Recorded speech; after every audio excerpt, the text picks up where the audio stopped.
Et dans cette vidéo, nous allons voir comment déterminer par le calcul une matrice inverse. La stratégie est difficile et nous nous limiterons à un cas de matrice 2. Voici donc l'énoncé, on me donne une matrice de 2A avec ses 4 coefficients.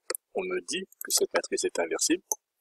Déterminer à ce moment-là la matrice inverse de A exposant moins 1. Comme on me dit que la matrice est inversible, eh bien, je sais que la matrice A exposant moins 1 existe et qu'elle va être de la même dimension. Ce sera une matrice 2, 2. Donc la matrice inverse va être de cette forme-là. Je vais donner 4 variables A, B, C, D pour les 4 coefficients de la matrice A. Or on sait, d'après la définition de l'inverse de A, que le produit A-1 fois A est égal à la matrice identité I2. C'est comme ça que la matrice inverse est définie. Nous savons que ce résultat est vrai, nous allons donc pouvoir l'écrire. C'est-à-dire que la matrice inverse A exposant moins 1, c'est la matrice avec les 4 variables. On la multiplie par la matrice A et on sait que c'est égal à la matrice identité. On aurait pu opérer l'autre produit A fois A exposant moins 1, qui aurait donné le produit dans l'autre sens, ce qui n'aurait absolument rien changé, qui aurait abouti exactement à la même chose. Si on effectue le produit matriciel, et là on peut le faire un petit peu vite, maintenant vous devez être coutumier, 3 fois plus 4b, 3a moins b, etc., etc. On obtient donc une égalité entre deux matrices de 2, et on sait que deux matrices sont égales, et bien si chacun de leurs coefficients respectifs sont égaux.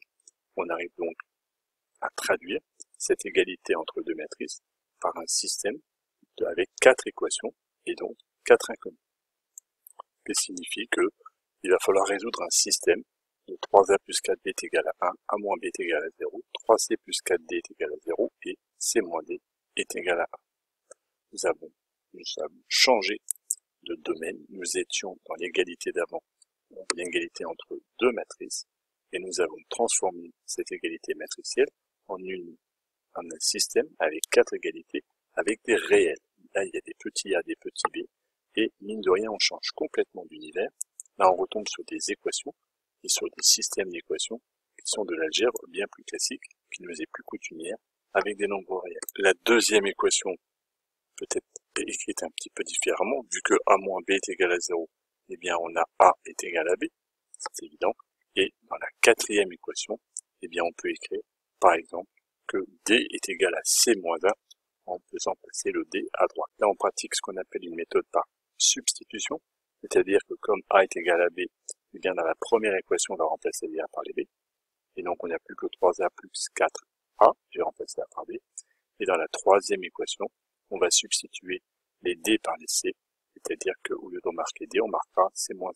Donc, la première équation nous permet de déterminer la valeur de a, qui vaut 1/7, la deuxième équation, a est égal à b, nous permet de déterminer b.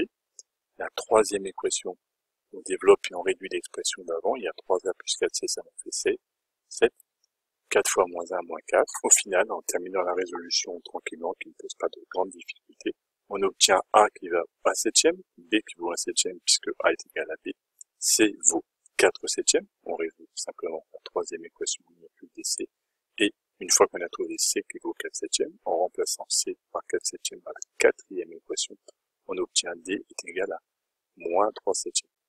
On a donc déterminé la solution de notre problème de départ, à savoir les 4 valeurs correspondantes aux coefficients A, B, C, D. On obtient donc la matrice A exposant moins 1, l'inverse de A, qui vaut ceci. On peut vérifier par le calcul, si on a le temps, ou à la calculatrice, que le produit de A exposant moins 1 fois A est bien égal à la matrice identité de degré 2, I2.